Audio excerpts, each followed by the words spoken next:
अस्सलाम वालेकुम dear students, आज हम केमिस्ट्री का चैप्टर नंबर 13 बायोकेमिस्ट्री स्टार्ट कर रहे हैं, जिसका टॉपिक है प्रोटीन। प्रोटीन एसेंशियल पार्टिकल्स होते हैं जो कि हमारी बॉडी को बनाने के लिए बहुत अहम रोल बहुत अहम किरदार अदा करते हैं। अब प्रोटीन्स के बारे में पढ़ेंगे कि ये कौन कौन से एटम से मिल के बनता है और इसमें ऐसी क्या चीज़ें होती हैं जो कि क्या इसकी एबिलिटी को इन्हेंस करती हैं या फिर जिसे कहते हैं इसके फंक्शन को करवाने में मदद देती हैं। तो सबसे पहले प्रोटीन जो हैं carbon, hydrogen, oxygen, nitrogen and sulphur से मिलकर बनी होती हैं। मतलब जो मेनली एटम्स होते हैं वो ये सब एटम्स होते हैं जो कि मिलके प्रोटीन बना रहे होते हैं। अब जो प्रोटीन्स होती हैं वो पॉलीमर्स होती हैं अमाइनो एसिड्स की। अमाइनो एसिड्स की पॉलीमर्स यानी कि बहुत सारे अमाइनो एसिड्स मिलकर प्रोटीन को डेवलप कर रहे होते हैं। अब डेवलप कैसे कर रहे होते हैं? ज़ाहिर सी बात है, हम बायोकेमिस्ट्री की बात कर रहे हैं, इसमें केमिकल रिएक्शंस के ज़रिए सब आपस में एक दूसरे के साथ जुड़े हुए होते हैं। अब ये जो अमाइनो एसिड्स हैं ये आपस में पेप्टाइड लिंकेज के थ्रू मिल रहे होते हैं। पेप्टाइड लिंकेज एक किस्म का फंक्शनल ग्रुप ही है जिसमें कार्बन के साथ डबल बॉन्ड ऑक्सीजन का होता है और साथ में नाइट्रोजन और हाइड्रोजन का होता है।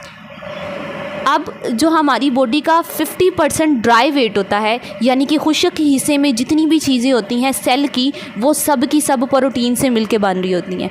अब यहाँ पर हमने अमाइनो एसिड्स की बात की थी। अमाइनो एसिड्स के बारे में हमें पता होना चाहिए कि अमाइनो एसिड्स असल में हैं क्या।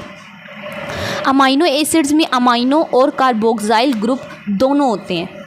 फंक्शनल ग्रुप के बारे में आपको पहले से टॉपिक में बता दिया गया था कि अमाइनो और कार्बोक्सिलिक ग्रुप में ऐसी कौन सी चीज़ें होती हैं जो कि अमाइनो और कार्बोक्सिलिक ग्रुप का नाम दे दिया जाता है।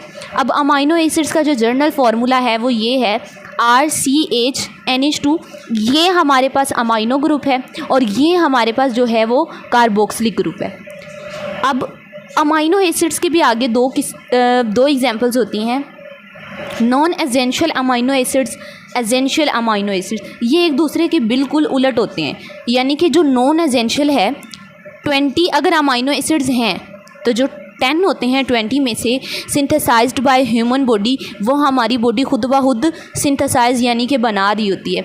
जबकि जो हमारे पास 20 में से 10 बचे वो क्या होते हैं कि हमारी बॉडी सिंथेसाइज नहीं कर रही होती, उसको हम अपनी डाइट के ज़रिए अपनी बॉडी को सप्लाई कर रहे होते हैं। डाइट में क्या क्या आ जाते हैं कि हम मीट खा रहे होते हैं जिसमें चिकन है, बीफ है, मटन है। उसके अलावा हम ऐसी वेजिटेबल्स खा रहे होते हैं जो कि प्रोटीन से भरी हुई होती हैं, या कुछ ऐसे फ्रूट्स खा रहे होते हैं। वो ये सारी चीज़ें जो हैं हमारी डाइट के ज़रिए हमारी बॉडी को सप्लाई हो जाती हैं।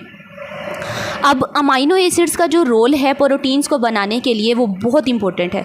अमाइनो एसिड्स जो हैं वो बिल्डिंग ब्लॉक ऑफ प्रोटीन्स हैं, यानी कि जैसे कि हमारी बॉडी का जो बिल्डिंग ब्लॉक है वो सेल है, इसी तरह अब सेल में जब प्रोटीन्स होंगे तो प्रोटीन के जो अमाइनो एसिड्स हैं वो उसके बिल्डिंग ब्लॉक है, उसका मेन टॉपिक है।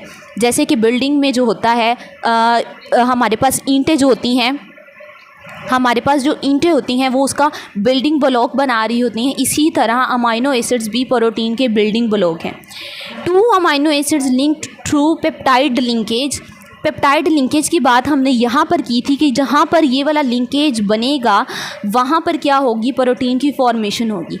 Is formed by elimination of water between 2 amino group of 1 amino acid and carboxylic group. अब यहाँ पर अगर बात करें तो ये हमारे पास क्या है, अमाइनो एसिड्स हैं जिनका फार्मूला हमने ये पढ़ा था। यहाँ पर कोई भी अल्काइल ग्रुप आ सकता है।